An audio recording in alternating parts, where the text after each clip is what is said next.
Hello? Hey, Oh yeah, they can my hear us. forehead is shiny.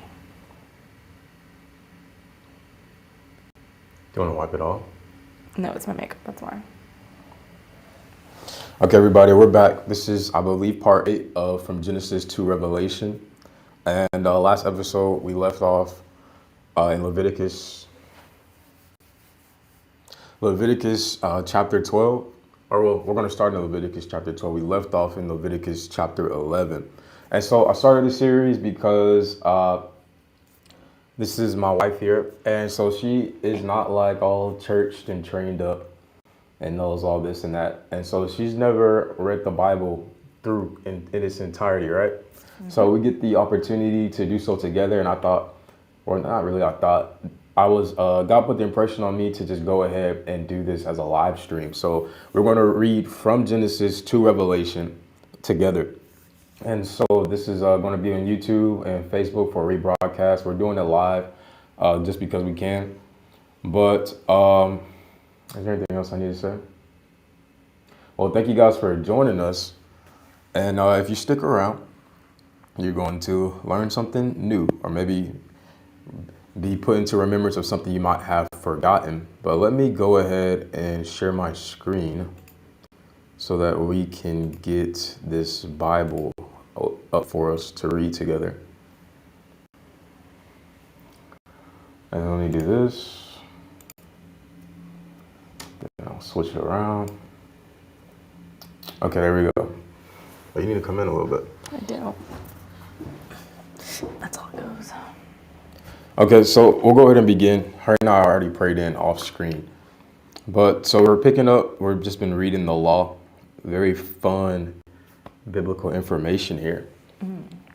So it says, then the Lord spoke to Moses saying, we're reading the NASB versions if you want to read along. Then the Lord spoke to Moses saying, speak to the sons of Israel, saying this, when a woman gives birth and delivers a male child, then she shall be unclean for 7 days, as she is in the days of her menstruation. She shall be unclean. Then on the 8th day, the flesh of his foreskin shall be circumcised, and she shall stay at home in her condition of blood purification for 33 days. She shall not touch any consecrated thing, nor enter the sanctuary until the days of her purification are completed. But if she gives birth to a female child, then she shall be unclean for 2 weeks, as in her menstruation, and she shall stay at home in her condition of blood purification for 66 days. When the days of her purification are completed, for a son or for a daughter, she shall bring to the priest at the doorway of the tent of meeting a 1-year-old lamb as a burnt offering, and a young pigeon or turtle dove as a sin offering. Then he shall offer it before the Lord and make atonement for her, and she shall be cleansed from the flow of her blood. This is a law for her who gives birth to a child, whether a male or a female. But it's a short chapter. But if she cannot afford a lamb, then she should take 2 turtle doves or 2 young doves, the one as a burnt offering and the other as a sin offering, and the priest shall make atonement for her, and she will be clean. Okay. Chapter 13. Then the Lord spoke to Moses and Aaron, saying, when someone has on the skin of his body a swelling or a scab or a bright spot, and it becomes an infection of leprosy on the skin of his body, then he shall be brought to Aaron the priest, or to one of his sons the priest.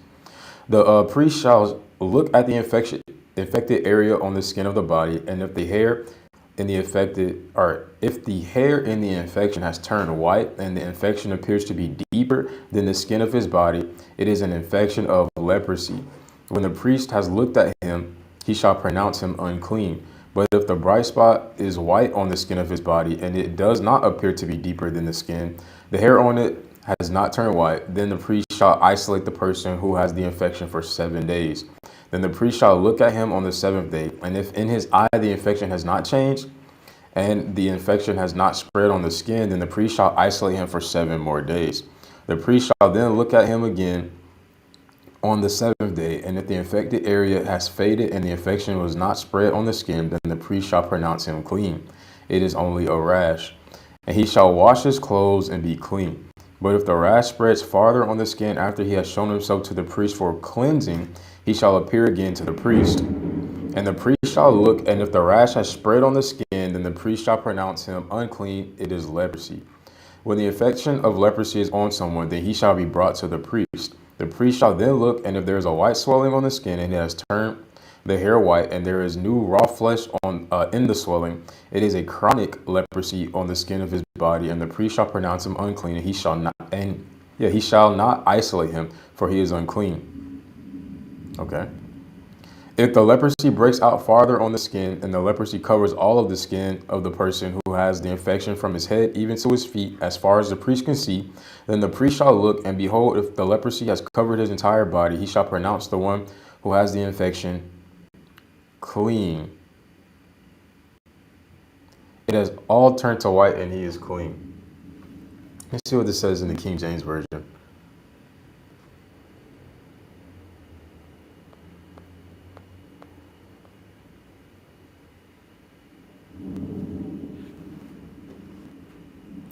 Okay. And the priest shall see the raw flesh and pronounce him to be unclean.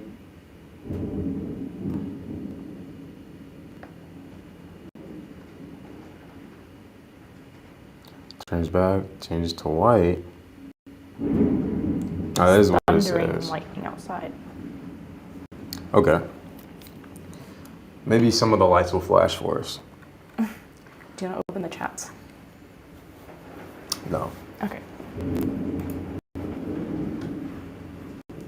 So verse 18 says, now when the body has a boil on its skin and it is healed, and in the place of the boil there is a white swelling or a reddish white bright spot, then it shall be known to the priest, or it shall be shown to the priest, and the priest shall look, and behold, if it appears to be deeper than the skin, and the hair on it is turned white, then the priest shall pronounce him unclean. If it is the infection of leprosy, it has broken out in the boil.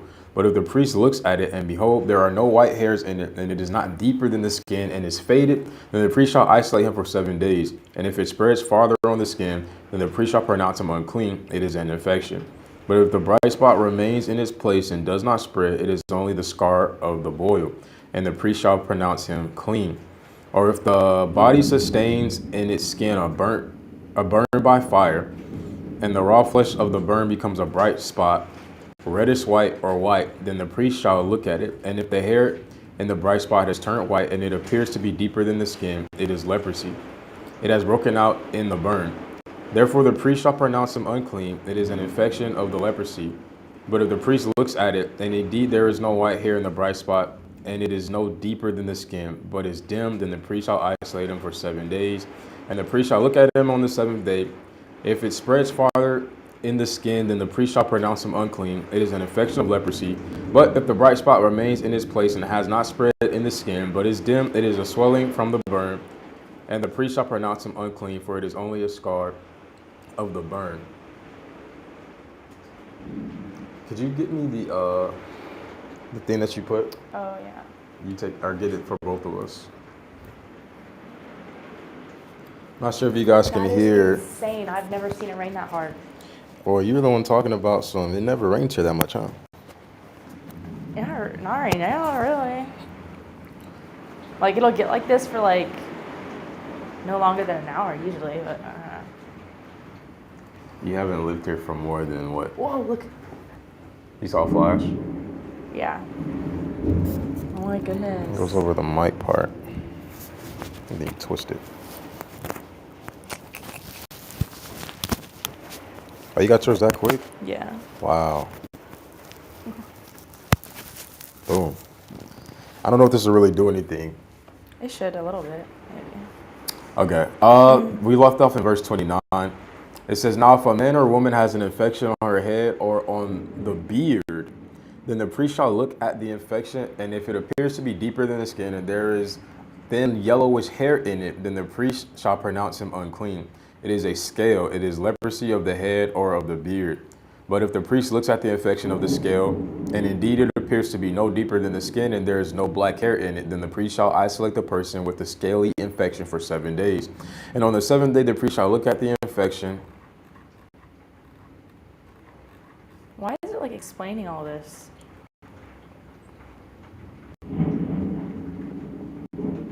You said why? Yeah. This is just the law. So, I mean, God's giving them instruction on how to act. He's giving them instruction on how to, what's the word? Not induce. How to diagnose sicknesses, giving them information on how to offer offerings, what food to eat. But basically, leprosy is a very contagious disease that eats away at the flesh.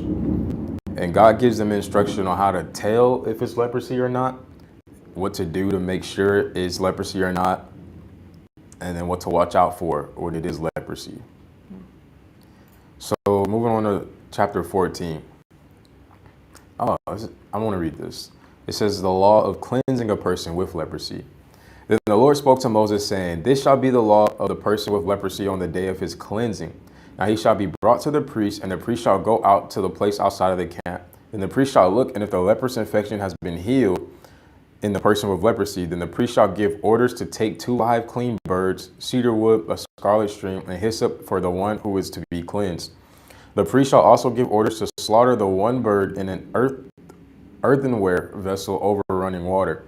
As for the live bird, he shall take it together with the cedar wood, the scarlet string, and the hyssop, and shall dip them and the live bird in the blood of the bird that was slaughtered over the running water. He shall then sprinkle 7 times the one who is to be cleansed from the leprosy, and shall pronounce him clean, and shall let the live bird go free over the open field. The one to be cleansed shall then wash his clothes and shave off his hair and bathe in water and be clean. And after he may enter the camp, but he shall stay outside his tent for 7 days.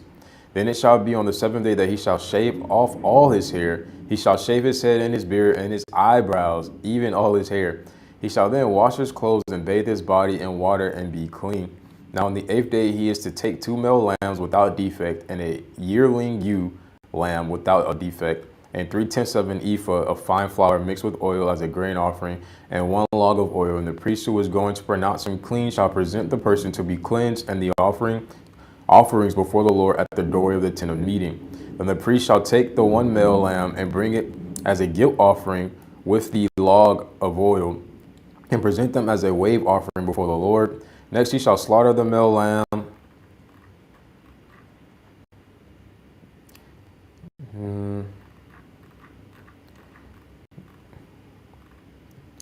Okay. So I'll just skip that too. Okay. There's also procedures for cleansing a leper's house, because leprosy could also get on items. But you see how he told them how to sacrifice offerings before telling them how to do it, these certain things, because in cleansing it takes sacrificing as well.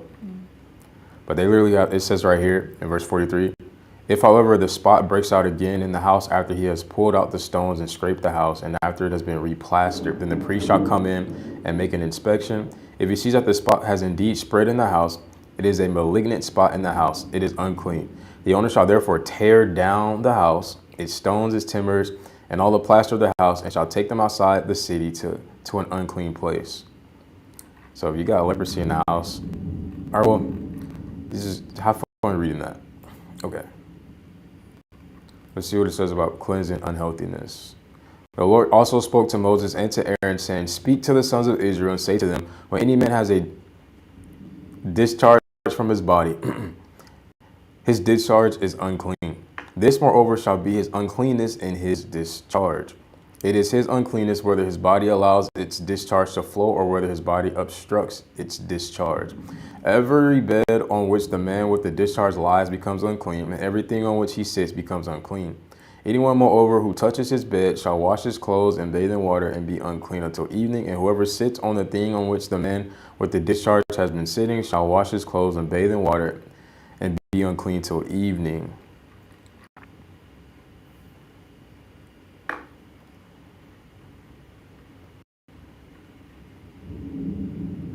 Let me see what number 8 means. I think it means new beginnings.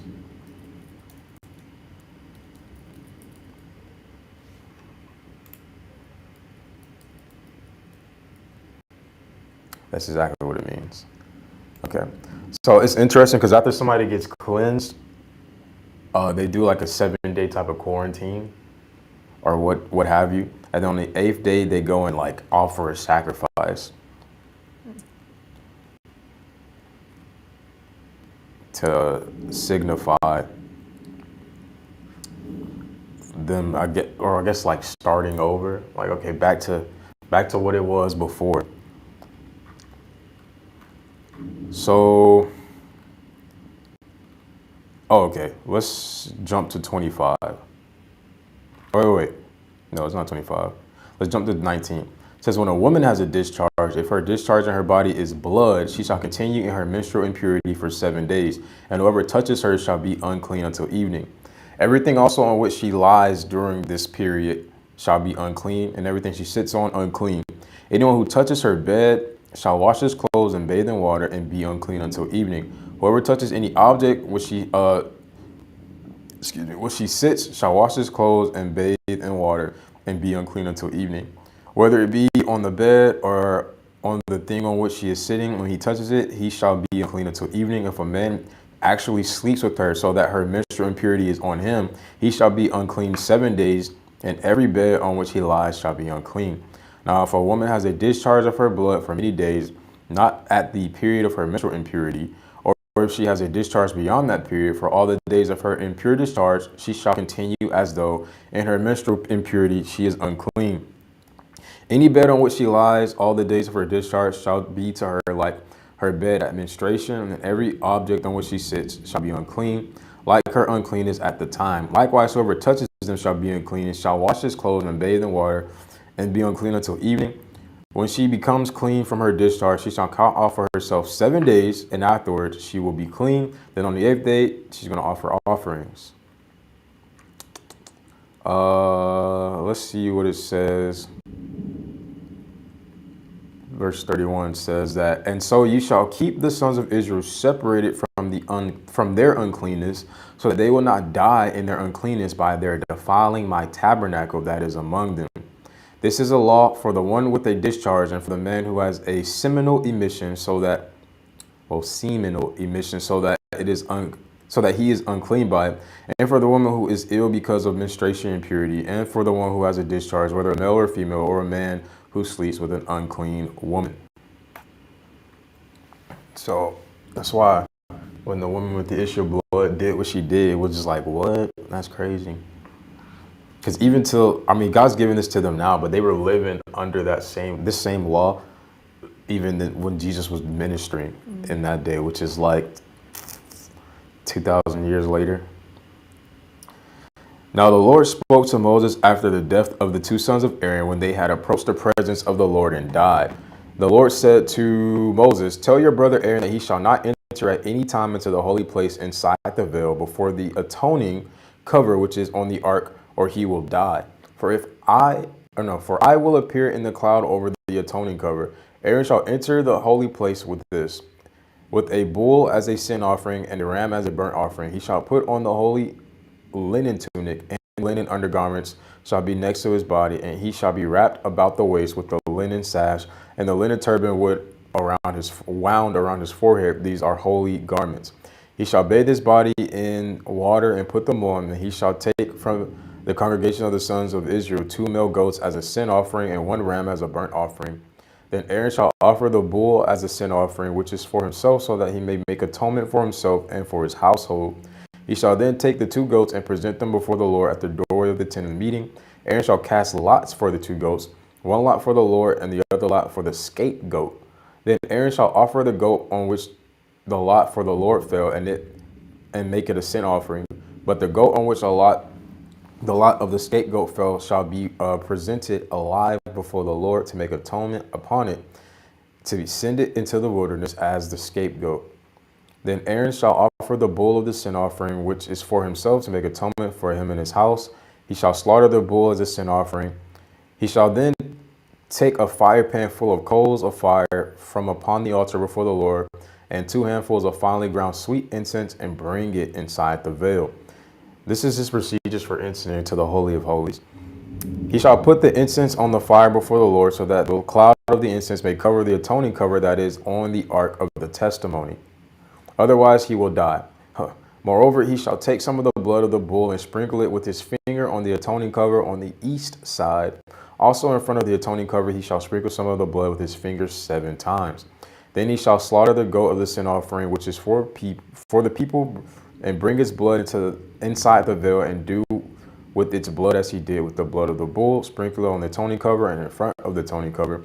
He shall make atonement for the holy place because of the impurities of the sons of Israel and because of their unlawful acts regarding all their sin. And he shall do so for the tent of meeting which remains with them in the midst of their impurities, when he goes in to make atonement in the holy place.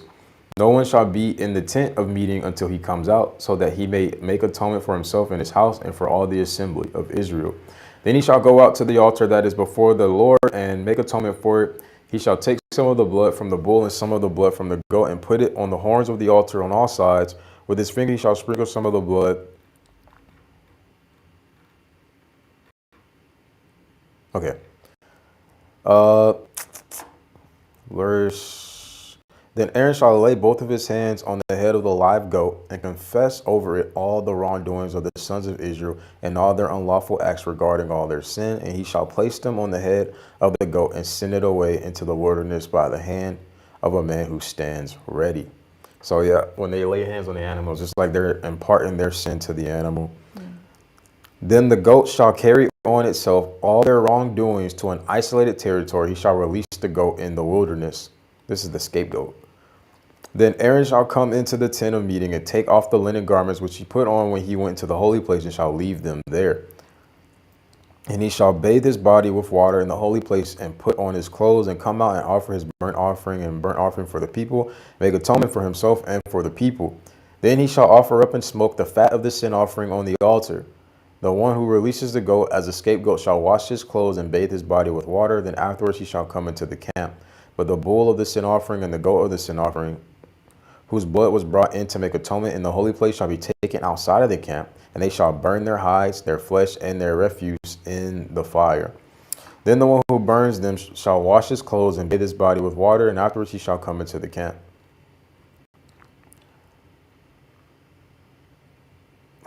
There's a joke, but I'll have to tell you off camera. Okay. All right, hold on. Let me mute it, and then I'll say the joke.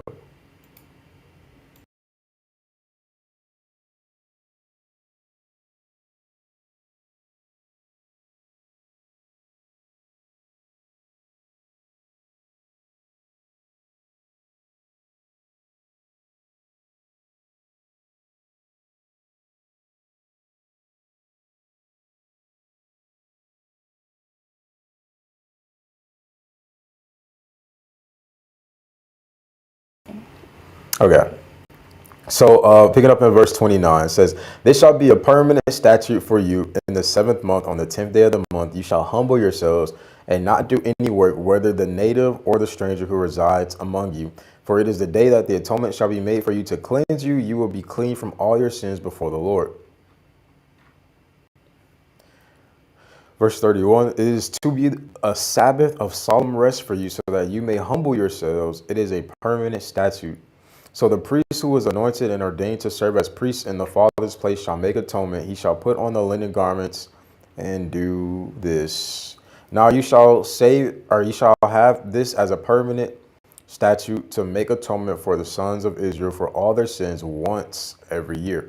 And just as the Lord had commanded Moses, so he did."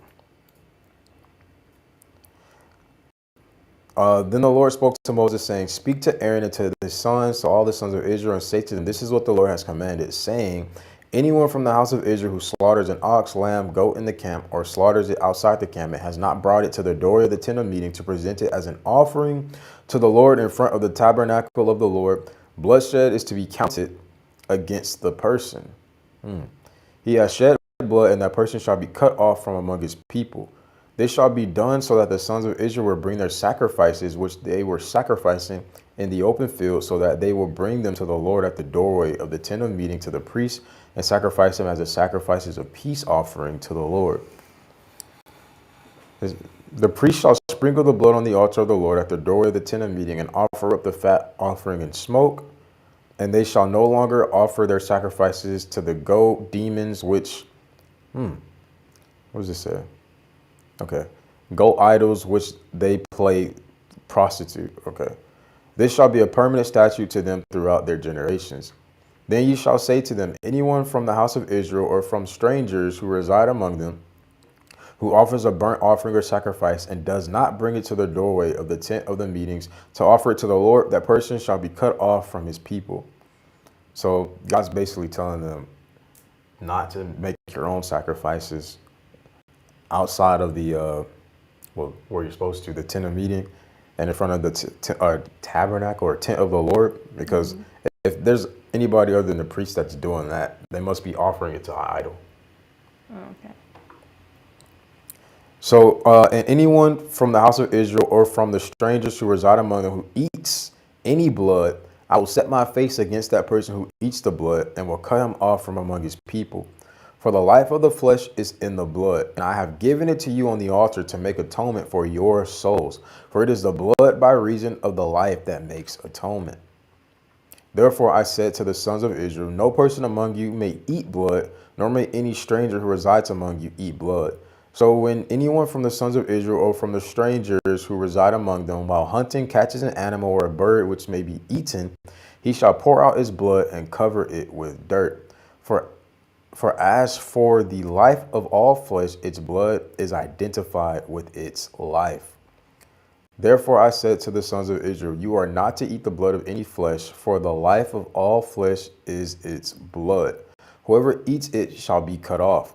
And any person who eats an animal which dies or is torn by animals, whether he is a native or a stranger, shall wash his clothes and bathe in water and remain unclean until evening. Then he will become clean. But if he does not wash his clothes and bathe his body, then he shall bear the responsibility for his guilt. Why does it keep saying unclean until evening? So something happens that evening. Let me look it up.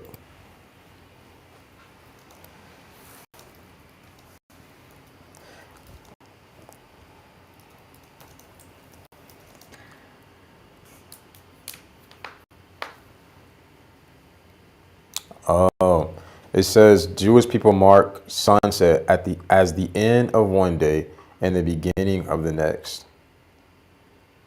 So, for example, the Sabbath begins at sunset on Friday and ends at sunset on Saturday.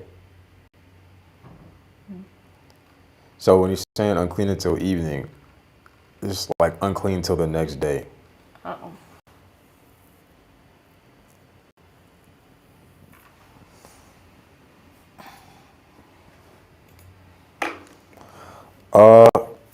It's probably where you get punishment for. No, I'm kidding. Like when you get grounded. But then the Lord spoke to Moses, saying, speak to the sons of Israel and say to them, I am the Lord your God. Oh, this is going to be a good one, I think. I am the Lord. No, this is a good one because up until right here, What? you can marry your cousin. Huh? Yeah. Abraham married his cousin. Isaac married his cousin. Jacob married his cousins. Speak to the sons of Israel and say to them. That's why when Abraham was like, me and the boy are going to go over yonder, and he's from Alabama. Speak to the sons of Israel and say to them, I am the Lord your God. You shall not do what is done in the land of Egypt where you lived, nor are you to do what is done in the land of Canaan where I am bringing you. You shall not walk in their ways. You are to perform my judgments and keep my statutes, keep my ways, to live in accord with them. I am the Lord your God. What's up, Michael? This is like our pseudo history. Bro, pseudo history, please do the thing you did last time and just blow up the chat. So you shall keep my statutes and my judgments, which if a person follows them, then he will live by them. I am the Lord. So none of you shall approach any blood relative of his to uncover nakedness.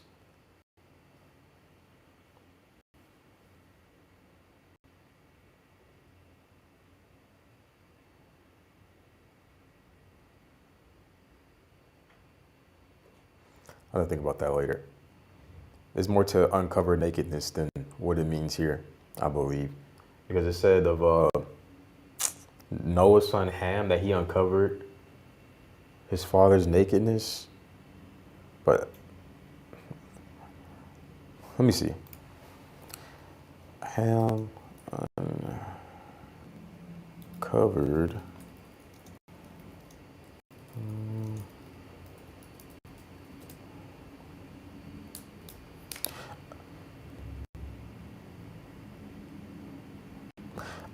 We're gonna get to all this. It is freezing. Did you get in here before the rain? No. It Oh. just started right when I walked out of the hallway.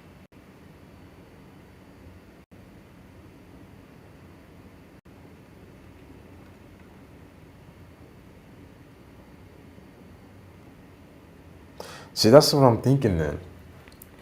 So, this one right here is saying that when Ham uncovered his father's nakedness, that's what the Bible says he did. It might have meant more than just like seeing his dad naked. He might have done some immoral sexual act while Noah was drunk, Oh. which is crazy.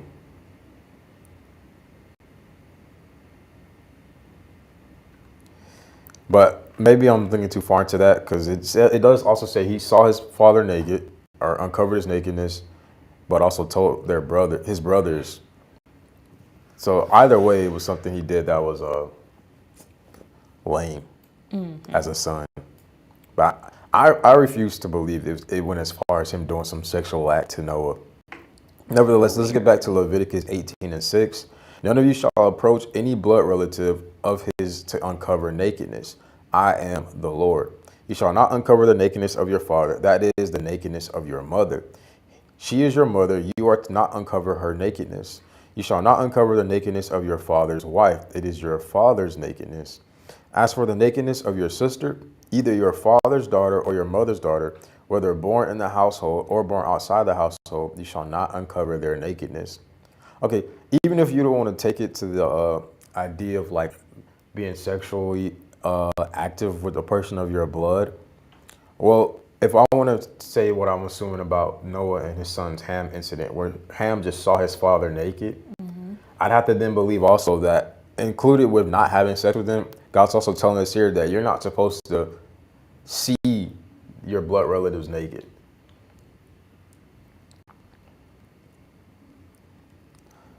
So, and he even says here in verse 9, whether born in the house or not, they're a part of the household, then you should not be witnessing their nakedness.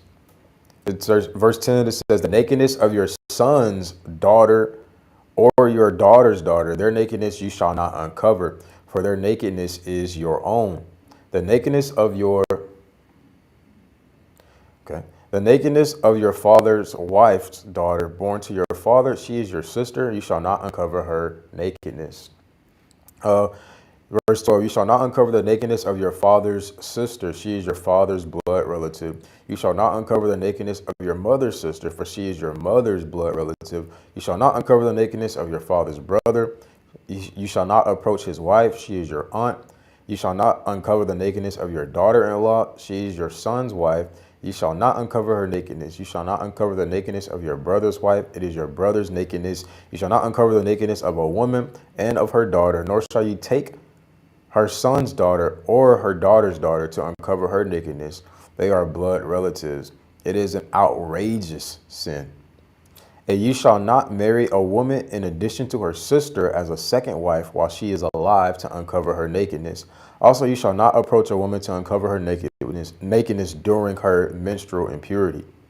And you shall not have sexual intercourse with your neighbor's wife to be defiled with her.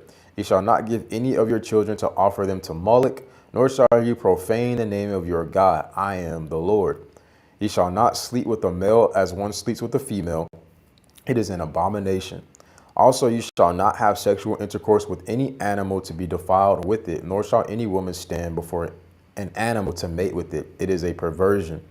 Do not defile yourselves by any of these things, for by all these things the nations which I am driving out from you became defiled, or have become defiled, or same thing. For the land has become defiled. Therefore I have brought its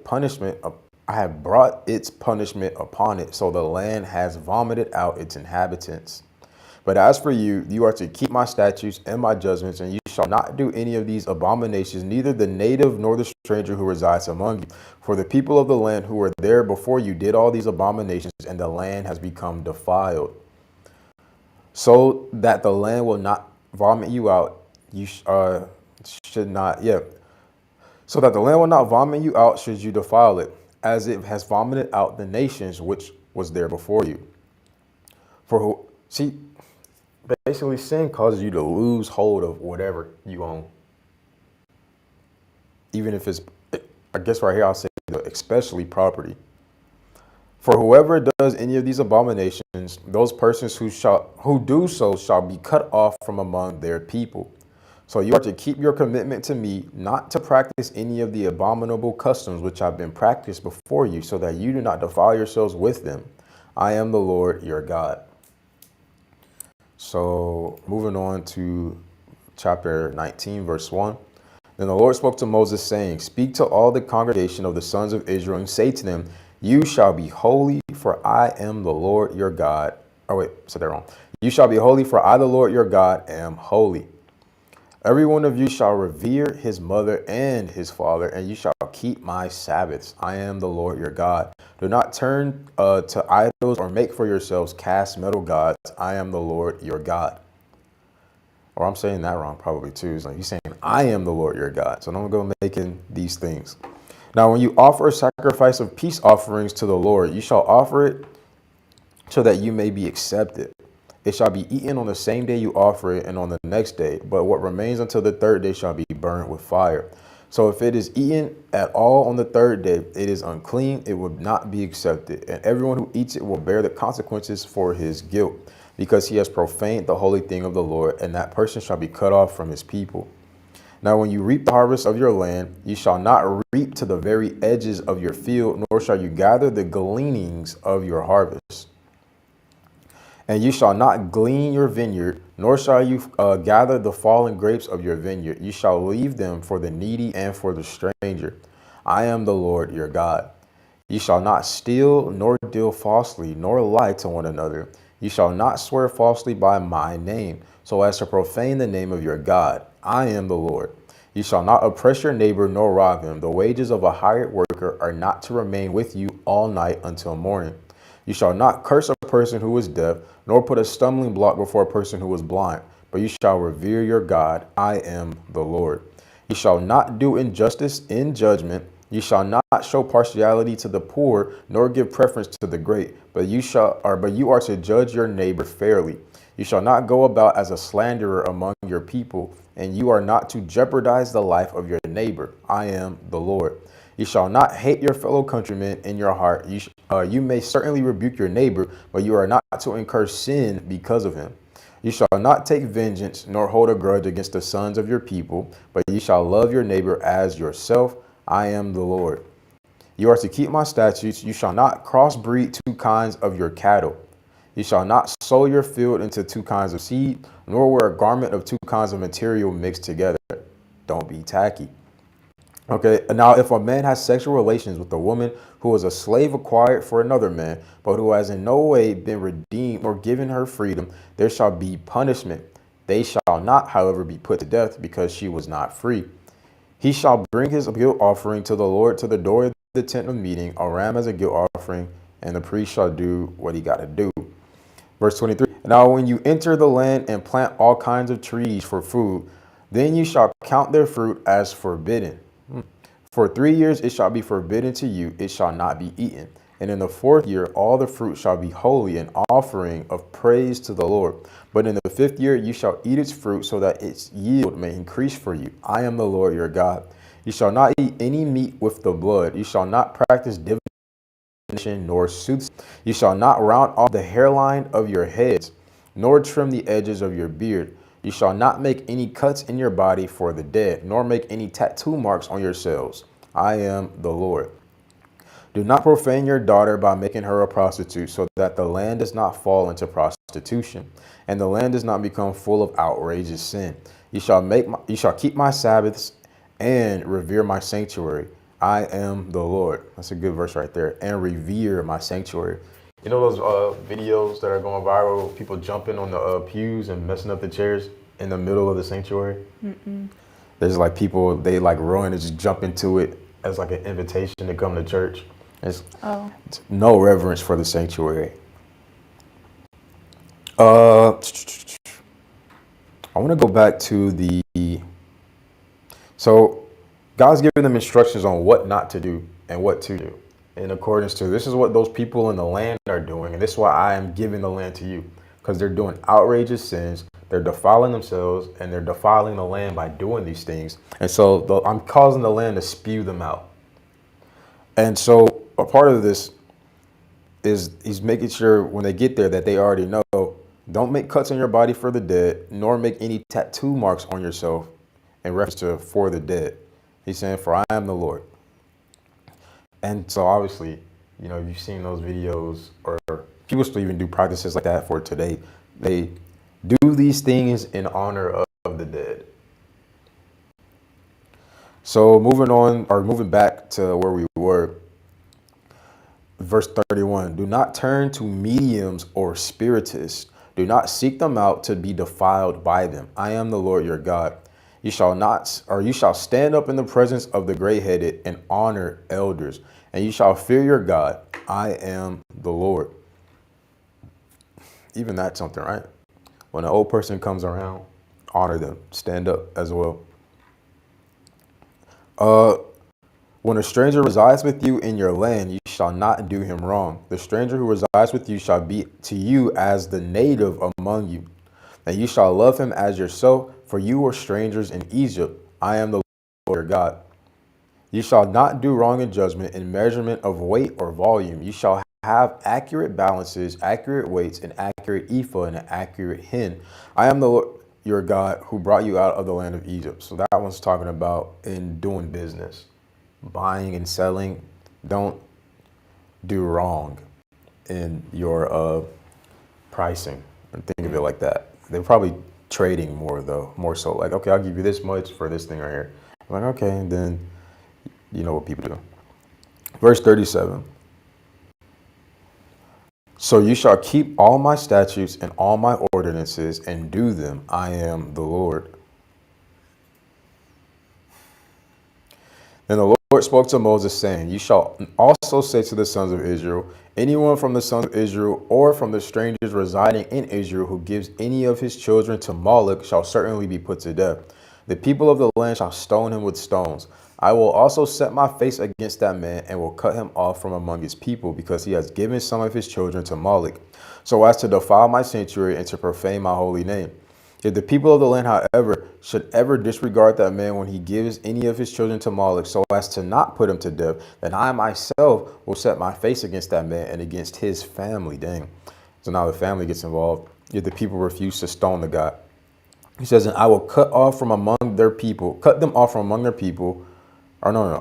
and I will cut off from among their people both him and all those who play the prostitute with him by playing the prostitute with Moloch.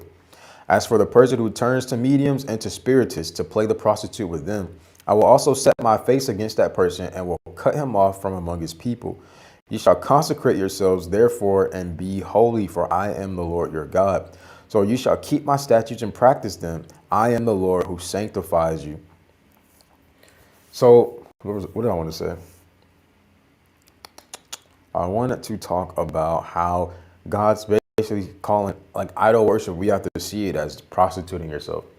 And you can only prostitute yourself when you belong to somebody else. Or, well, in this sense, you belong to someone else, but you're giving yourself to something else. Some other spiritual power or authority in this case, right? Mm-hmm. And so, picking up in verse 9. If there is anyone who curses his father or his mother, he shall certainly be put to death. He has cursed his father or his mother and has brought his own death upon himself. If there is a man who commits adultery with another man's wife, one who commits adultery with his friend's wife, the adulterer and the adulteress must be put to death. If there's a man who sleeps with his father's wife, he has uncovered his father's nakedness. See, this is where they got the idea when they brought in John chapter 8, they brought a woman who was caught in the middle of adultery to Jesus, and they talked about how, well, what do you do to her? Because the law says that you're supposed to stone her to death. And so it says you're supposed to stone her and the man, the adulterer and the adulteress, right? So they didn't even bring the man, for one.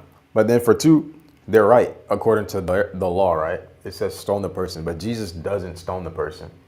And I mean, I'm just bringing this up because I see now when the Lord showed me, like, Jesus didn't operate under the law because Jesus came to bring a different priesthood. So everything he did was him operating by his own priesthood. And I just understand now because he didn't come to bring, what's the word? Well, like condemnation. He came to seek and to save the lost. There's another verse that I was actually trying to quote, which is, I can't remember it right now. But he didn't come to bring death. He came to give us life and forgiveness and whatnot. So that's why that situation in John chapter 8 ended the way it did. And the woman didn't end up being stoned to death like the law says. So in verse 11, it says, if there is a man who sleeps with his father's wife, he has uncovered his father's nakedness. Both of them must be put to death. They have brought their own deaths upon themselves. If there is a man who sleeps with his daughter-in-law, both of them must be put to death. They have committed incest and have brought their own deaths upon themselves. If there is a man who sleeps with a male as those who sleep with a woman, both of them have committed a detestable act. They must be put to death. They have brought their own deaths upon themselves. If there is a man who marries a woman and her mother, it is an outrageous sin. Both he and they shall be burned with fire, so that there will be no such outrageous sin in your midst. If there is a man who has sexual intercourse with an animal, he must be put to death. You shall also kill the animal. If there is a woman who approaches any animal to mate with it, you shall kill the woman and the animal. They must be put to death. They have brought their own deaths upon themselves. If there is a man who takes his sister, his father's daughter, or his mother's daughter, so that he sees her nakedness, and she sees his, it is a disgrace, and they shall be cut off in the sight of the sons of their people. He has uncovered his sister's nakedness. He bears his guilt. If there is a man who sleeps with a menstruous woman and uncovers her nakedness, he has exposed her flow, and she has uncovered the flow of her blood. So both of them shall be cut off from among their people. You shall also not cover the nakedness of your mother's sister, not uncover the nakedness of your mother's sister or of your father's sister, such a one has uncovered his blood relative. They will bear their guilt. If there is a man who sleeps with his uncle's wife, he has uncovered his uncle's nakedness. They will bear their sin. They will die childless. If there is a man who takes his brother's wife, it is detestable. He has uncovered his brother's nakedness. They will be childless. You are therefore to keep all my statutes and all my ordinances and do them, so that the land to which I am bringing you to live will not vomit you out. Furthermore, you shall not follow the customs of the nations which I am going to drive out before you, because they did all these things. Therefore, I have felt disgust. So I have said to you, you are to take possession of their land, and I myself will give it to you to possess, a land flowing with milk and honey. I am the Lord your God who singled you out from the peoples. You are therefore to make a distinction between the clean animal and the unclean, and between the unclean bird and the clean. And you shall not make yourselves detestable by animal or by bird or by anything that crawls on the ground, which I have distinguished for you as unclean. So you are to be holy to me, for I am holy, and I have singled you out from the peoples to be mine. Now a man or a woman who is a medium or a spiritist must be put to death. They shall be stoned with stones. They have brought their own deaths upon themselves. Then the Lord said to Moses, speak to the priests, the sons of Aaron, and say to them, none of you shall defile. One second. Okay. No one shall defile himself for a dead person among his people, except for his relatives who are nearest to him, his mother, father, son, daughter, brother, also for his virgin sister who is near to him, because she has not had a husband. For her he may defile himself. He shall not defile himself as a relative by marriage among his people, so as to profane himself. They shall not shave any area on their heads bald, nor shave off the edges of their beards, nor make any cuts in their flesh. They shall be holy to their God, and not profane the name of their God, because they present the offerings by fire to the Lord, the food of their God. So they shall be holy. They shall not take a woman who is a prostitute and profaned, nor shall they take a woman divorced from her husband, for he is holy to his God. He shall consecrate him, therefore, because he offers the food of your God. He shall be holy. He shall be holy to you, for I am holy. Who sanctifies you am holy. Oh, for I, the Lord, who sanctifies you, am holy. Also, the daughter of any priest, if she profanes herself by prostitution, she profanes her father. She shall be turned or burnt with fire. The priest who is highest among his brothers, on whose head the anointing oil has been poured, and who has been consecrated to wear the garments, shall not uncover his head nor tear his clothes. Talking about the high priest, the one who wears the ephod and the turban. Nor shall he approach any dead person, nor defile himself, even for his father or mother. Nor shall he leave the sanctuary, nor profane the sanctuary of his God, for the consecration of the anointing oil of his God is on him. I am the Lord.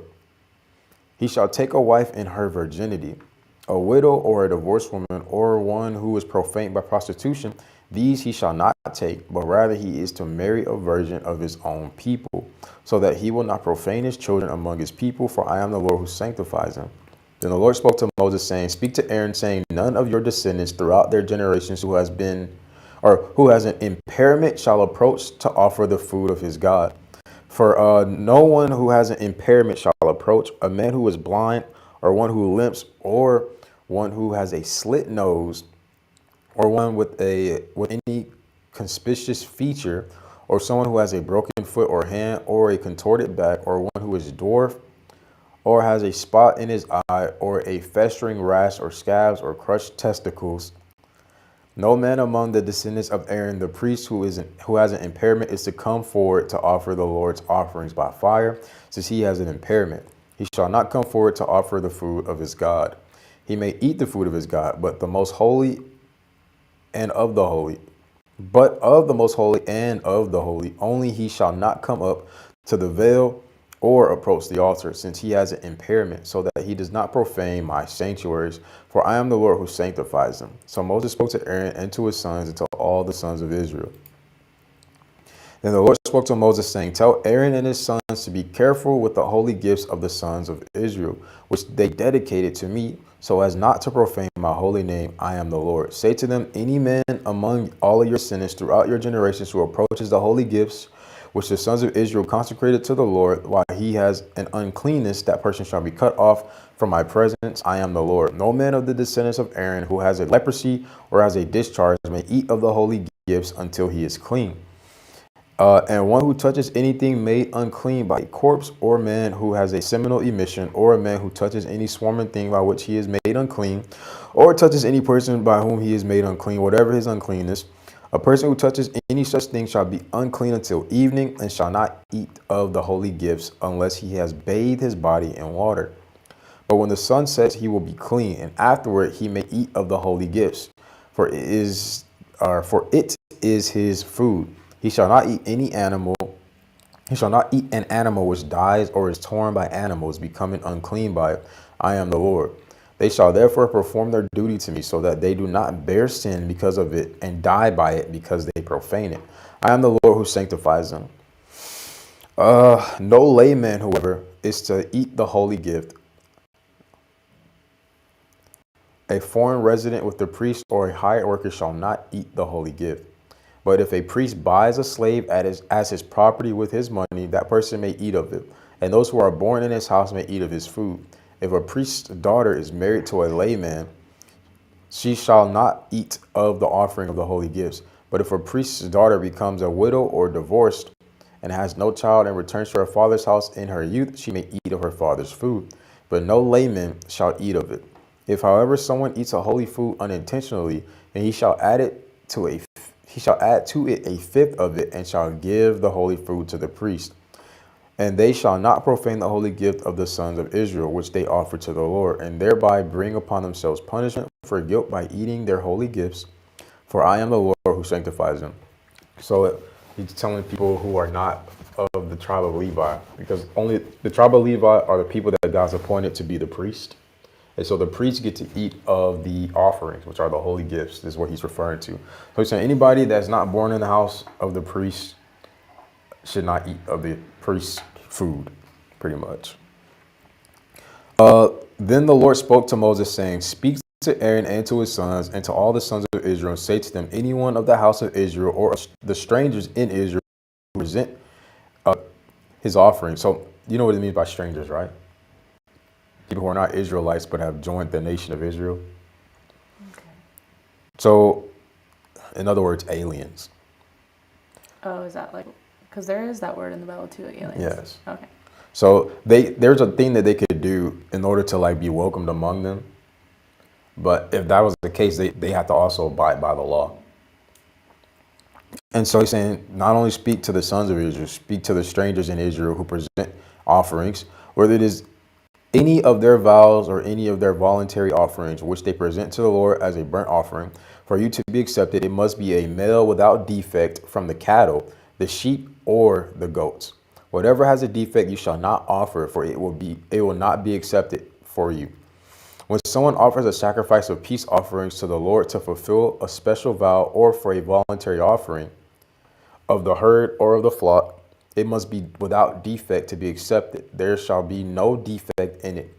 Those that are blind, fractured, maimed, or wave, or have a wart, a festering rash, or scabs, you shall not offer to the Lord, nor make of them an offering by fire on the altar of the Lord. Now, as for an ox or a lamb which has an overgrown or stunted member, you may present it as a voluntary offering, but for a vow it will not be accepted. Also, anything with its testicles squashed, crushed, torn off, or cut off, you shall not offer to the Lord, nor sacrifice in your land. Nor shall you offer any of these animals taken from the hand of a foreigner as the food of your God, for their deformity is in them. They have an impairment, they will not be accepted for you. Then the Lord spoke to Moses, saying, When an ox or a sheep or a goat is born, it shall remain 7 days with its mother, and from the 8th day it will be considered acceptable as a sacrifice of an offering by fire to the Lord. But whether it is an ox or a sheep, you shall not slaughter both it and its young in one day. When you sacrifice a sacrifice of thanksgiving to the Lord, you shall sacrifice it so that you may be accepted. It shall be eaten on the same day. You shall leave none till the morning. I am the Lord. So you shall keep my commandments and do them. I am the Lord. You shall not profane my holy name, but I will be sanctified among the sons of Israel. I am the Lord who sanctifies you, who brought you out of the land of Egypt to be your God. I am the Lord. So then the Lord spoke to Moses, saying, Speak to the sons of Israel and say to them, The Lord's appointed times, which you shall proclaim as holy convocations, my appointed times are these. For 6 days work may be done, but on the seventh day there is a Sabbath of complete rest, a holy convocation. You shall not do any work. It is a Sabbath to the Lord in all your dwellings. These are the appointed times of the Lord, holy convocations, which you shall proclaim at the times appointed for them. Verse 5. In the first month, on the 14th day of the month, at twilight is the Lord's Passover. Then on the 15th day of the same month, there is a feast of unleavened bread to the Lord. For 7 days you shall eat unleavened bread. On the first day you shall have a holy convocation. You shall not do any laborious work. But for 7 days you shall present an offering by fire to the Lord. On the seventh day is a holy convocation. You shall not do any laborious work. Then the Lord spoke to Moses, saying, Speak to the sons of Israel and say to them, When you enter into the land which I am going to give you, which I am going to give you, and you gather its harvest, then you shall bring it in the sheaf of the first fruits of your harvest to the priest. He shall wave the sheaf before the Lord for you to be accepted. On the day after the Sabbath, the priest shall wave it. Now on the day when you wave the sheaf, you shall offer a male lamb 1 year old without defect as a burnt offering to the Lord. Its grain offering shall then be 2/10 of an ephah of fine flour mixed with oil, an offering by fire to the Lord for a soothing aroma, with its drink offering, 1/4 of a hin of wine.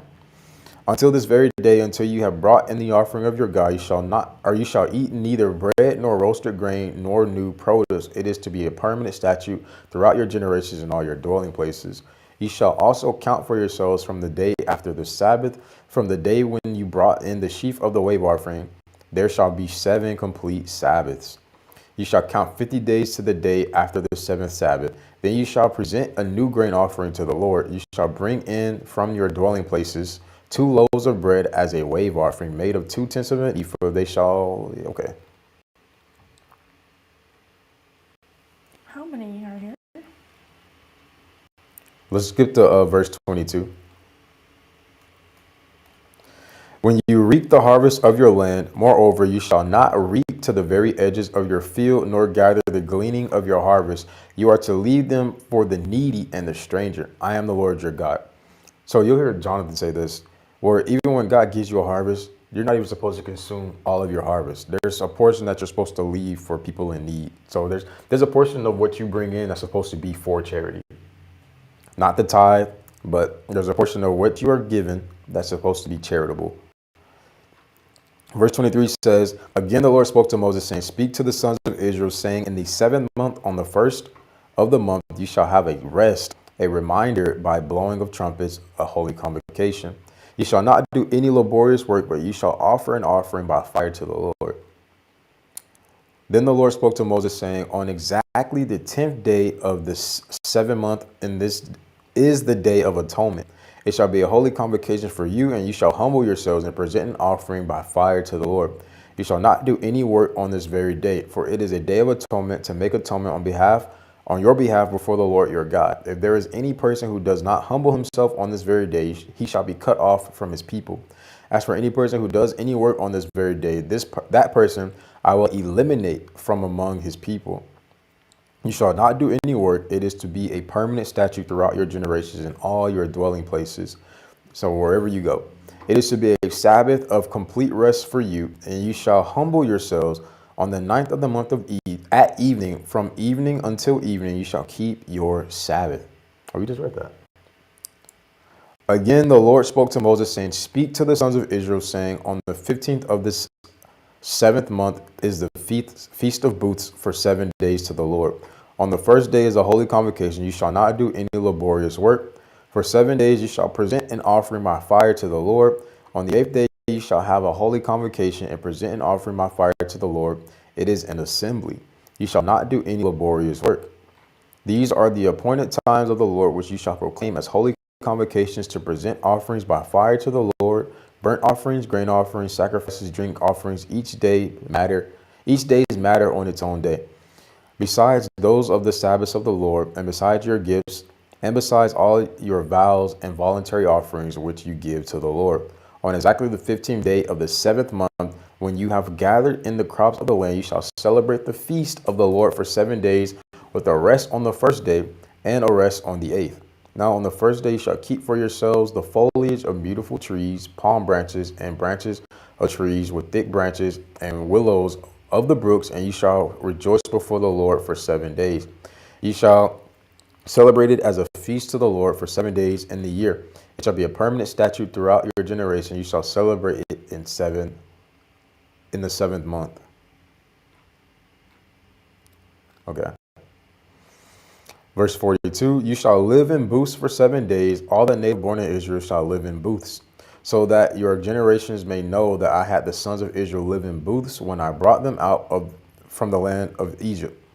I am the Lord your God. So Moses declared this to the sons of Israel, the appointed times of the Lord. So there are 3 major holidays for Jewish people. That's what those were. And that's what God showed them. This is what God told them to do in order to celebrate it. So the lamp and the bread of the sanctuary. Then the Lord spoke to Moses, saying, Command the sons of Israel that they bring to you clear oil from beaten olives from the light, or for the light, to make a lamp burn continually outside the veil of the testimony in the tent of meeting. Aaron shall keep it in order from evening to morning before the Lord continually. It shall be a permanent statute throughout your generations. You shall keep the lamps in order on the pure gold lampstand before the Lord continually. Then you shall take fine flour and bake 12 cakes with it. 2/10 of an ephah shall be in each cake. And you shall set them in 2 rows, 6 to a row, on the pure gold table before the Lord. You shall put pure frankincense on each row, so that it may be a memorial portion for the bread. An offering by fire to the Lord. Every Sabbath day he shall set it in order before the Lord continually. It is an everlasting covenant for the sons of Israel. And it shall be for Aaron and his sons, and they shall eat it in a holy place, for it is the most holy to them from the Lord's offerings by fire, his portion forever. Now the son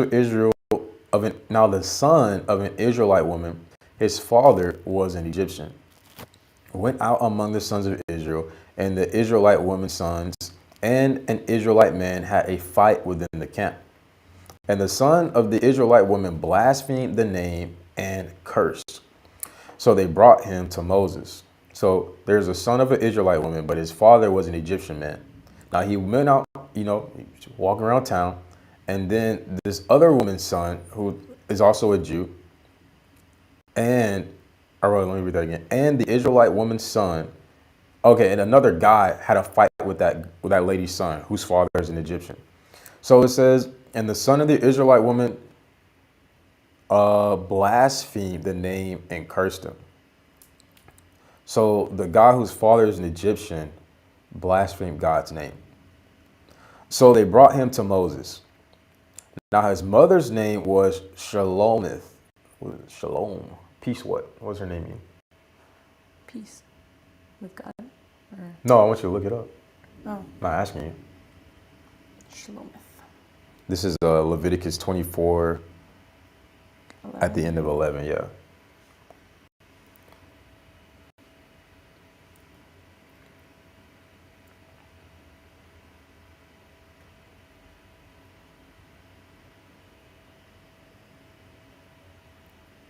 Peaceful. Okay. So Shalomith means peaceful. She's the daughter of Debri of the tribe of Dan. Then they put him in custody, waiting for Moses to give them a clear decision in accordance with the command of the Lord. And the Lord spoke to Moses, saying, bring the one who has cursed outside the camp, and have all who hurt him lay their hand on his head. Then have all the congregation stone him. You shall also speak to the sons of Israel, saying, if anyone curses his God, then he will bear the responsibility for his sin. Moreover, the one who blasphemes the name of the Lord must be put to death. All the congregation shall certainly stone him, the stranger as well as the native, when he blasphemes the name, shall be put to death. Now, if someone takes any human life, he must be put to death. But the one who takes the life of an animal shall make restitution, life for life. If someone injures his neighbor, just as he has done, so shall it be done to him. Fracture for fracture, eye for eye, tooth for tooth, just as he has injured a person, so shall it be inflicted on him. So the one who kills an animal shall make restitution, but the one who kills a person shall be put to death. There shall be only one standard for you. It shall be for the stranger as well as the native, for I am the Lord your God. Then Moses spoke to the sons of Israel, and they brought the one who had cursed outside the camp and stoned him with stones. So the sons of Israel did just as the Lord had commanded Moses. The Lord then spoke to Moses on Mount Sinai, saying, speak to the sons of Israel and say to them, when you come into the land which I am going to give you, then the land shall have a Sabbath to the Lord, the land itself. So verse 3, for 6 years you shall sow your field, and for 6 years you shall prune your vineyard and gather its produce. But during the 7th year the land shall have a Sabbath rest, a Sabbath to the Lord. You shall not sow your field nor prune your vineyard. You shall not reap your harvest overgrowth or after growth, and you shall not gather your grapes of untrimmed vines. The land shall have a sabbatical year. All of you shall have the Sabbath produce of the land as food. For yourselves, your male and your female slaves. Let me read that again. All of you shall have the Sabbath produce of the land as food. For yourselves, your hired workers, foreign resident, those who live. Wait, so can they eat it or not?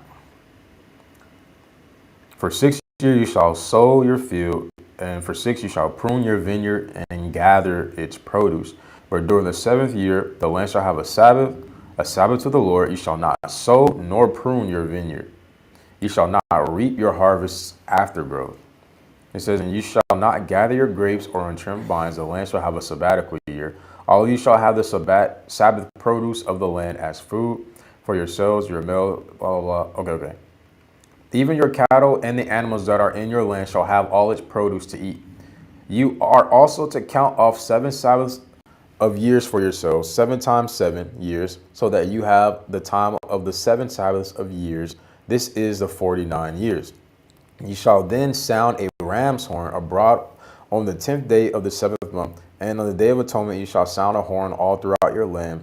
So you shall consecrate the 50th year and proclaim a release throughout the land to all its inhabitants. It shall be a jubilee for you. And each of you shall return to his own property, and each of you shall return to his family. You shall have the 50th year as a jubilee. You shall not sow, nor harvest its aftergrowth, nor gather grapes from its untrimmed vines. For it is a jubilee, it shall be holy to you. You shall eat its produce from the field. On this year of jubilee, each of you shall return to his own property. Furthermore, if you make a sale to your friend or buy from your friend's hand, you shall not wrong one another. Corresponding to the number of years after Jubilee, you shall buy from your friend. He is to sell to you according to the number of years of crops. In proportion to a greater number of years, you shall increase its price, and in proportion to fewer years, you will decrease it, because it is the number of crops that he is selling to you. You shall not wrong one another, but you shall fear your God, for I am the Lord your God. You shall therefore follow my statutes and keep my judgments so as to carry them out, so that you may live securely on the land. So I think they'll talk about it a little bit more later, but the whole Jubilee thing is just on the 50th year, just freedom. Slaves get to go free, debts get canceled, all this stuff, right? And so when Jesus comes and he says, I've been anointed to do all these things, in Luke chapter 4, verse 18, verse 19 says to preach the acceptable year of the Lord. And I'm not sure if that's the original language, what it says there, but he's referring to Jubilee. So he's saying now is the time of Jubilee. That year of freedom is now. Glory to God. So verse 18, I think is where I left off. He says, you shall therefore follow my statutes and keep my judgments so as to carry them out, so that you may live securely on the land. Then the land will yield its produce, so that you can eat your fill and live securely on it. But if you say, what are we doing, or what are we going to eat in the 7th year, if you do not sow nor gather in our produce, then I will so order my blessing for you in the 6th year, that it will bring forth the produce for 3 years. When you are sowing the 8th year, you can still eat old things from the produce, eating the old until the 9th year, when its produce comes in. So when he says every 7 years, on that 7th year, you're not supposed to do any sowing, reaping, or trimming. He's saying on the year before that, the 6th year, I'll give you harvest that'll last for 3 years. Verse 23, he says, the land, moreover, shall not be sold permanently, because the land is mine, for you are only strangers and residents with me. So for every piece of your property, you are to provide for the redemption of the land. If a fellow countryman of yours becomes so poor that he sells part of his property, then his closest redeemer is kinsman, right? Then his kinsman redeemer is to come and buy back what his relative has sold. Or in case someone has no redeemer, but recovers to find sufficient means for its redemption, then he shall calculate the years since its sale and refund the balance to the man to whom he sold it, and so return to his property. So if you have to sell your property, but you come up on money to buy it back, basically is what he's saying. Just give him the money back, get your property back. But if he has not found sufficient means to get it back for himself, then what he has sold shall remain in the hand of its purchaser until the year of Jubilee. But at the Jubilee it shall revert, so that he may return to his property. Likewise, if a man sells a dwelling house in a walled city, then his redemption right remains valid until a full year after its sale. His right of redemption lasts a full year. But if it is not brought back for him within the space of a full year, then the house that is in the walled city passes permanently to its purchaser throughout his generations. It does not revert in Jubilee. Let me read that again. So if a man sells his house in a city that's walled, then his redemptive right remains only valid for just a year. So if he doesn't get it back in a year, then it permanently transfers ownership to the person that bought it. Verse 31, the houses of the villages, however, which have no surrounding wall, shall be regarded as open field. They have redemptive rights and do revert in the Jubilee. As for the cities of the Levites have a permanent right of redemption for the houses of the cities which are their possession. What therefore belongs to the Levites may be redeemed, and a house sale in the city of his possession reverts in the Jubilee, because the houses of the cities of the Levites are their possession among the sons of Israel. But pasture fields of their cities shall not be sold, for that is their permanent possession. Now, in case of a countryman of yours Now, in case a countryman of yours becomes poor and his means among you falter, then you are to sustain him like a stranger or a resident so that he may live with you. Do not take any kind of interest from him, but fear your God so that your countrymen may live with you. You shall not give him your silver at interest, nor your food for profit. I am the Lord your God who brought you out of the land of Egypt to give you the land of Canaan and be your God. Now, if a countryman of yours becomes so poor with regard to you that he sells himself to you, you shall not subject him to a slave's service. He shall be with you as a hired worker, as if you were a foreign resident, as if he was a foreign resident. He shall serve with you up to the year of Jubilee. He shall then leave you, he and his sons with him, and shall go back to his family so that he may return to the property of his forefathers. For they are my servants whom I brought out of the land of Egypt. They are not to be sold in a slave sale. You shall not rule over him with severity, but are to revere your God. As for your male and female slaves, whom you may have, you may acquire male. Let me just read it all over. As for your male and female slaves whom you may have, you may acquire male and female slaves from the pagan nations that are around you. You may also acquire them from the sons of the foreign residents who reside among you, and from their families who are with you, whom they will have produced in your land. They also may become your possession. You may also pass them on as an inheritance to your sons after you, to receive as a possession. You can use them as permanent slaves, but in respect to your countrymen, the sons of Israel, you shall not rule with severity over one another. Now, if the means of a stranger or a foreigner resident with you becomes sufficient, and a countryman of yours becomes poor in relation to him and sells himself to a stranger who is residing with you, or to the descendants of a stranger's family, then he shall have redemptive rights after he has been sold. One of his brothers may redeem him, or his uncle or his uncle's son may redeem him, or one of his blood relatives from his family may redeem him, or if he prospers, he may redeem himself. He then with his purchaser shall calculate from the year when he sold himself up to the year Jubilee, and the price of his sale shall correspond to the number of years calculated. It is like the days of a hired worker that he will be with him. If there are still many years remaining, he shall refund part of his purchase. He shall refund part of his purchase price in the proportion to them for his redemption. But if few years remain until the year Jubilee, he shall so calculate with him. In proportion to his years, he is to refund the amount for his redemption. He shall be with him like a worker hired year by year. He shall not rule over him with severity in your sight. Even if he is not redeemed by these means, he shall still leave in the year Jubilee, he and his sons with him. For the sons of Israel are my servants. They are my servants whom I brought out of the land of Egypt. I am the Lord your God. Oh, look at this. Blessings of obedience. You shall not make for yourselves idols, nor shall you set up for yourselves a carved image or a memorial stone, nor shall you place a figure stone in your land to bow down to it. For I am the Lord your God. You shall keep my Sabbaths and revere my sanctuary. I am the Lord. If you walk in my statutes and keep my commandments so as to carry them out, then I shall give you rains in their season, so that the land will yield its produce and the trees of the field will bear their fruit. Indeed, your threshing season will last for you until grape gathering, and grape gathering will last until sowing time. That's really good. So you will eat your food to the full and live securely in your land. I shall also grant peace in the land, so that you may lie down with no one to make you afraid. I shall also eliminate harmful animals from the land, and no sword will pass through your land. Instead, you will chase your enemies, and they will fall before you by the sword.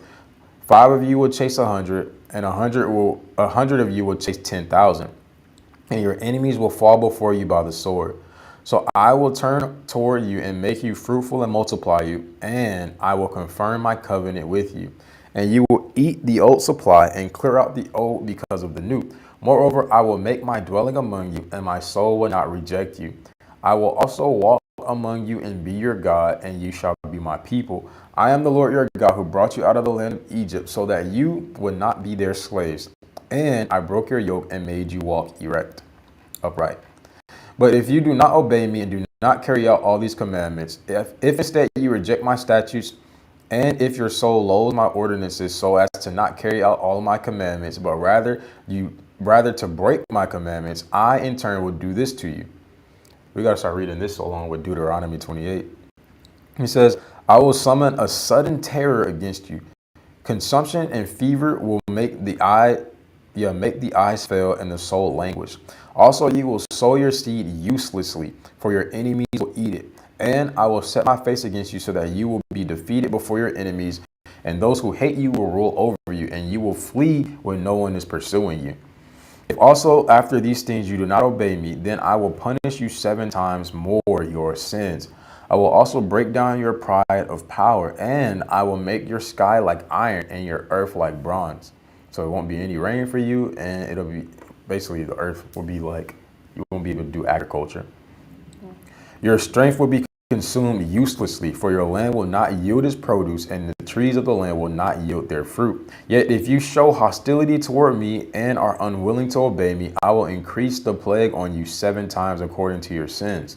I will also let loose among you the animals of the field, which will deprive you and your children and eliminate your cattle and reduce your number so that your roads become deserted.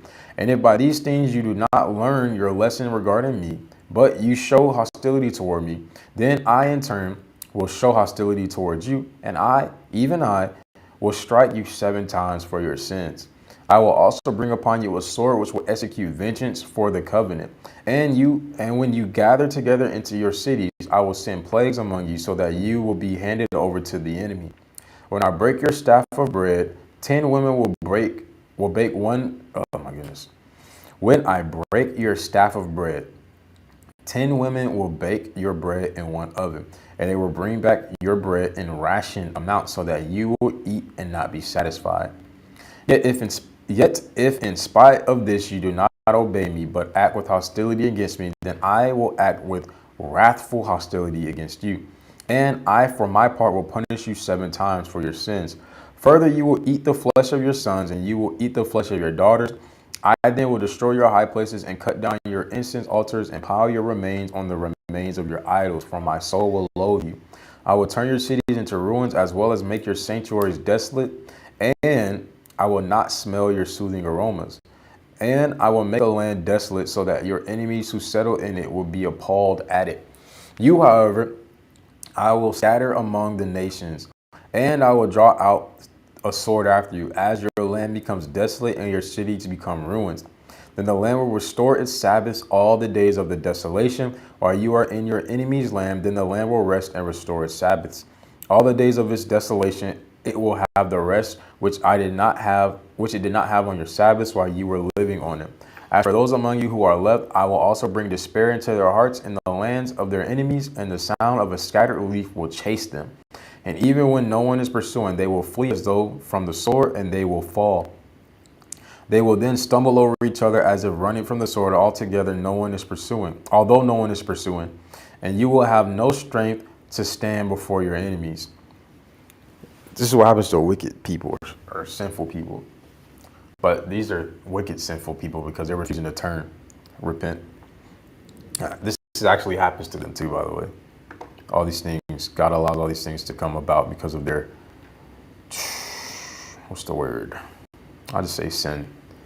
So verse 39. So those of you who may be left will rot away because of their wrongdoing in the lands of your enemies, and also because of the wrongdoing of their forefathers, they will rot away with them.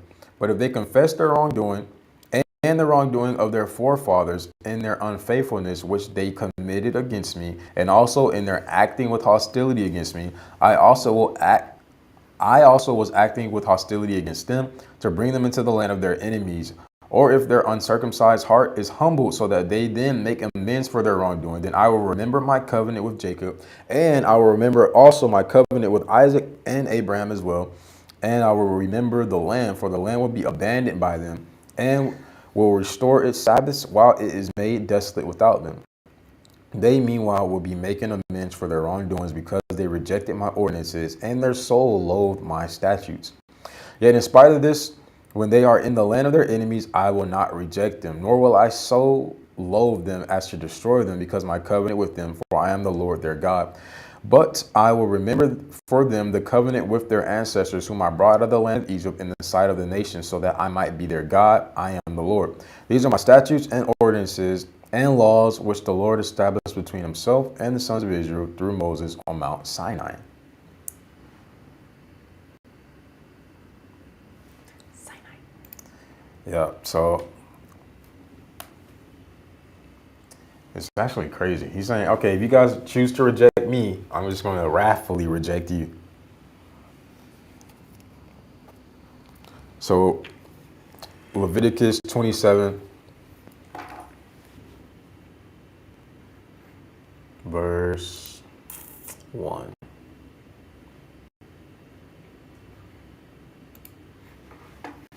Again, the Lord spoke to Moses, saying, speak to the sons of Israel and say to them, when someone makes an explicit vow, he shall be valued according to your assessment of the person's belongings to the Lord.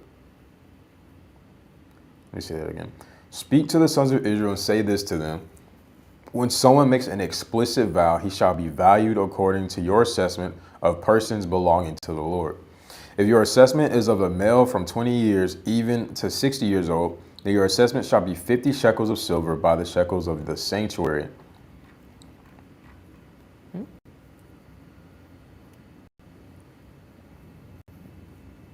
Okay. Or if the person is a female, then your assessment shall be 30 shekels. And if the person is from 5 years even to 20 years old, then your assessment for a male shall be 20, and for a female 10. But if the person is from a month even up to 5 years, then your assessment shall be 5 of silver for a male, and for a female your assessment shall be 3 shekels of silver. If the person is from 6 years old and upward, if a male, then your assessment shall be 50 shekels, and for a female 10. But if he is poor than your assessment, then he shall be presented before the priest, and the priest shall assess him according to their means of the one who vowed. The priest shall assess him. Now, if it is an animal of the kind that one can present as an offering to the Lord, any such animal that one gives to the Lord shall be holy. He shall not replace it nor exchange it, a good for a bad or a bad for a good. Yet if he does exchange an animal for animal, then both it and its substitute shall become holy.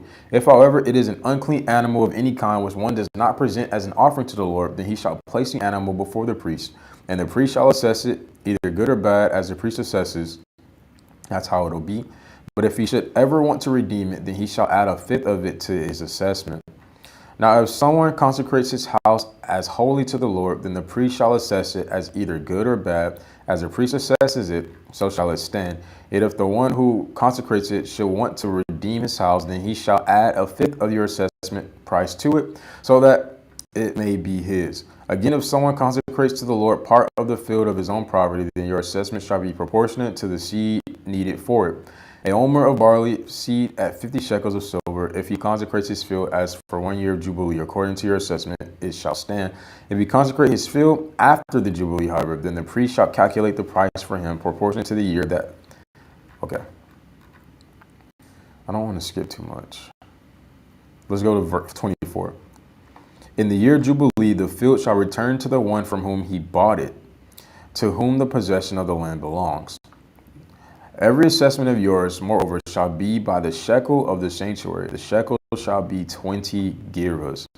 However, a firstborn born among animals, which is a firstborn belongs to the Lord, which as a firstborn belongs to the Lord, no one may consecrate, whether ox or sheep, it is the Lord's. But if it is among the unclean animals, then he shall redeem it according to your assessment and add to it a fifth. And if it is not redeemed, then it shall be sold according to your assessment. Okay, nevertheless, I love that word. Anything which someone sets apart to the Lord for destruction out of all that he has, a man or animal or the field of his own property, shall not be sold nor redeemed. Anything set apart for destruction is most holy to the Lord. No one who may have been set apart among mankind shall be ransomed. He must be put to death. Now all the tithe of the land, of the seed of the land, or of the fruit of the trees is the Lord's. It is holy to the Lord. If therefore someone should ever want to redeem part of his tithe, he shall add to it a fifth of it. For every 10th part of the herd or flock, whatever passes under the rod, the 10th one shall be holy to the Lord. He is not to be concerned whether it is good or bad, nor shall he exchange it. Yet if he does exchange it, then both it and its substitute shall become holy. It shall not be redeemed. These are the commandments of the Lord which Moses was commanded, or these are the commandments which the Lord commanded Moses for the sons of Israel on Mount Sinai. Hold on.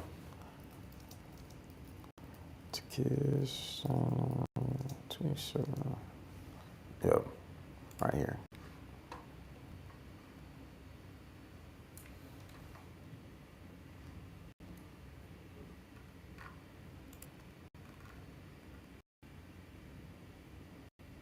Oh, things given to God and value that you're supposed to give them in return.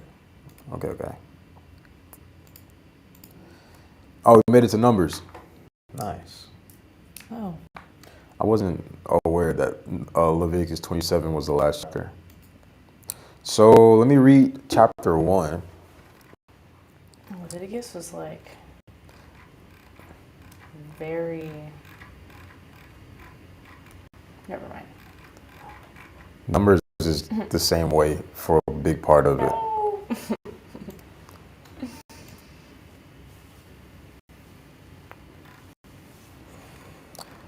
Let me see. So the thing is, God gives us basically the you know how you take a census, right? Count the people, count their wealth, and all this other stuff. Count their possessions. That's what the beginning of this book is about. Like, what is it for? It's kind of like showing us if God took a census of Israel, Numbers is that census. These are the tribes. This is what belongs to the tribes. This is how many people are there. These are the names of their leaders. That so on, so on, so forth. Oh man.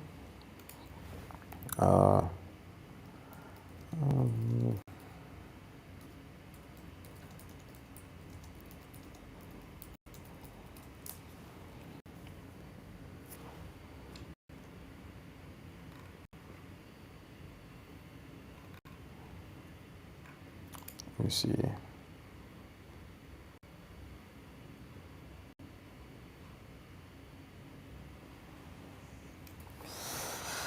Trying to see where to go to.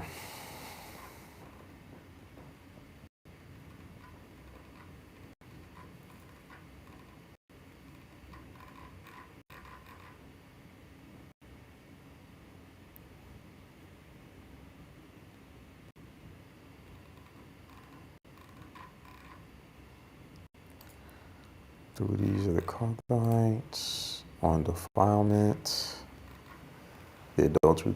Oh, okay. I'll say we'll start in chapter 5. Chapter 5 gets good.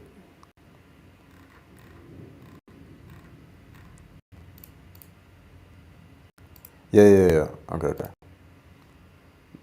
So we'll skip Numbers 1 through 4 and we'll start in chapter 5.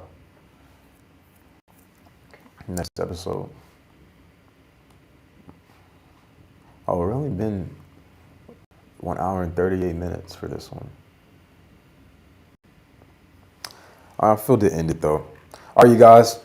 If anybody watches this one on the playback, yeah, the Bible's getting good again. I'm just kidding. All of it is good, but we're gonna jump from Numbers, chapter 1, and we're gonna go to chapter 5. That's where we'll start next episode. Just read those on your own time. Yeah. So we finished Leviticus, and then we'll just move on to the next. I don't have anything else to say. We'll be back Thursday. God bless you and keep